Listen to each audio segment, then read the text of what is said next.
गृहमंत्री अमित शाह बस्तर दौरे पर पहुंचे, जहां उनका एयरपोर्ट पर ही भव्य स्वागत किया गया। उन्होंने मां दंतेश्वरी मंदिर में पूजा अर्चना की और बस्तर दशहरा उत्सव में शामिल हुए, जिसके बाद शाह मुरिया दरबार में भी शामिल हुए। इस दौरान उन्होंने महतारी वंदन की 20वीं किश्त भी जारी की। साथ ही ग्रामीण बस सेवा को योजना को भी हरी झंडी दिखाई।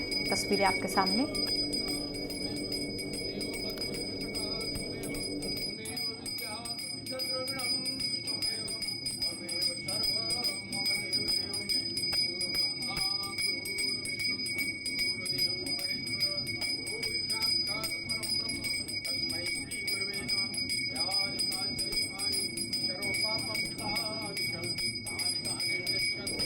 तो केंद्रीय गृह मंत्री अमित शाह मुरिया दरबार में शामिल हुए। आदिवासी परंपरा के साथ शाह का भव्य स्वागत किया गया। अमित शाह शाही राजमहल लोगों से भी वहां पर उन्होंने मुलाकात की। अमित शाह ने नक्सलियों को मंच से दो टूक संदेश दिया। सरेंडर के सरकार ने पॉलिसी बनाई है, सरेंडर कीजिए। नक्सलियों को लेकर ये कहा गया कि सरेंडर की पॉलिसी बनाई है सरकार ने, नहीं तो सुरक्षा बलों की उनको खुली छूट है, सुरक्षा बल अब छोड़ेंगे नहीं। मार्च 2026 तक छत्तीसगढ़ में नक्सली खत्म हो जाएंगे, ये तारीख याद रख लो। अमित शाह ने इस दौरान कहा कि दिल्ली तक नक्सलियों को लेकर भ्रम फैलाया गया।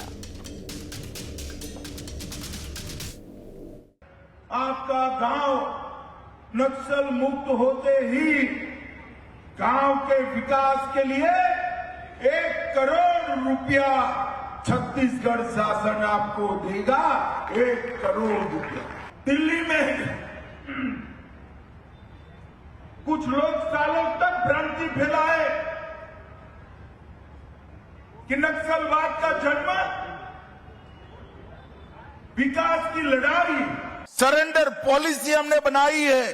आइए हथियार डाल दीजिए, हथियार लेकर बस्तर की शांति को अगर आपने छिन्न विछिन्न करने का काम किया तो हमारी सशस्त्र फौजें, हमारी सशस्त्र सीआरपीएफ, छत्तीसगढ़ पुलिस मिलकर इसका जवाब देंगे। 3/2026 ये तिथि तय है नक्सलवाद को इस देश की भूमि पर से विदाई देने के लिए।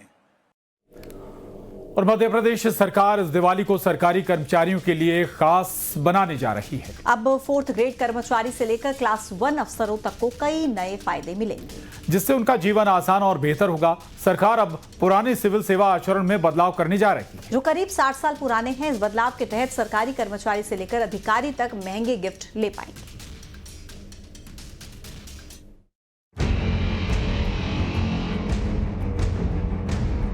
मध्य प्रदेश सरकार इस दिवाली सरकारी कर्मचारियों को खास बनाने जा रही है। मोहन सरकार प्रदेश में पुराने सिविल सेवा आचरण के नियमों में बदलाव करने वाली है। ये नियम करीब 60 साल पुराने हैं। आप सोच रहे होंगे आखिर इन नियमों के बदलाव से कर्मचारियों को क्या फायदा मिलेगा। चलिए ये आपको बताते हैं। इस बदलाव के बाद सरकारी कर्मचारी महंगे गिफ्ट ले सकेंगे। 1 महीने की सैलरी के बराबर गिफ्ट ले सकेंगे। अपने घर के लिए कोई भी सामान खरीदे जा सकते हैं। सरकार को सूचना देने की जरूरत भी नहीं होगी। उच्च स्तर पर 3 दौर की चर्चा पूरी हो चुकी है। बदलाव को लेकर सरकार ने ड्राफ्ट तैयार कर लिया है। दिवाली से पहले कैबिनेट से मंजूरी मिल सकती है। इसमें 4th श्रेणी कर्मचारी से लेकर क्लास 1 के अधिकारी और अफसर भी शामिल हैं। सरकार के इस फैसले पर प्रदेश में सियासत गर्मा गई है। कांग्रेस ने इसे कर्मचारियों और अधिकारियों को भ्रष्टाचार का लाइसेंस देने जैसा बताया है, तो वहीं बीजेपी ने इसे लगातार चलने वाली प्रक्रिया कहा है। भाई गिफ्ट में अगर अनलिमिटेड हुआ तो ये सीधा सीधा भ्रष्टाचार और भ्रष्टाचार का लाइसेंस, ये गलत है। इस पे जो पुराना जो नियम है ये लागू रहना चाहिए, नहीं तो ये एक भ्रष्टाचार का एक नया तरीका ढूंढ लिया जाएगा। कुल मिला के किसी नियम में उसको इसलिए बांधना पड़ता है कि उपहार का लेन देन तो नहीं रोका जा सकता, परंपरा है। लेकिन पहले बेसिक पर के बराबर उपहार ले सकते थे, अब सैलरी के बराबर ले सकते हैं। चूँकि चीज़ें आर्थिक रूप से भी समयानुकूल बदलती रहती हैं, लेकिन व्यवस्थाएं जितनी पारदर्शी होंगी, जितनी सरल होंगी, उतनी पारदर्शी होंगी। इसलिए अगर इस प्रकार का कोई बदलाव हुआ है तो सामान्य प्रक्रिया है, चलती रहती है। कांग्रेस को तो हर चीज़ में कुछ न कुछ बोलना ही है।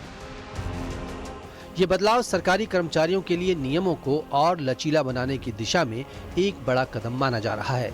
सरकार का लक्ष्य है कि नए नियम जल्दी लागू हो, लेकिन विपक्ष की आपत्तियों के बीच इसे लागू करना सरकार के लिए चुनौतीपूर्ण हो सकता है।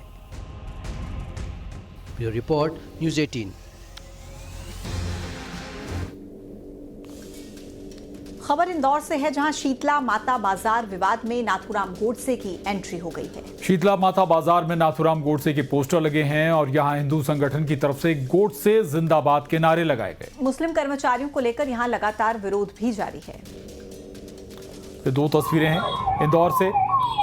गोडसे के पक्ष में पोस्टर लगाए गए, नारेबाजी भी की गई। शीतला माता बाजार की ये तस्वीरें हैं।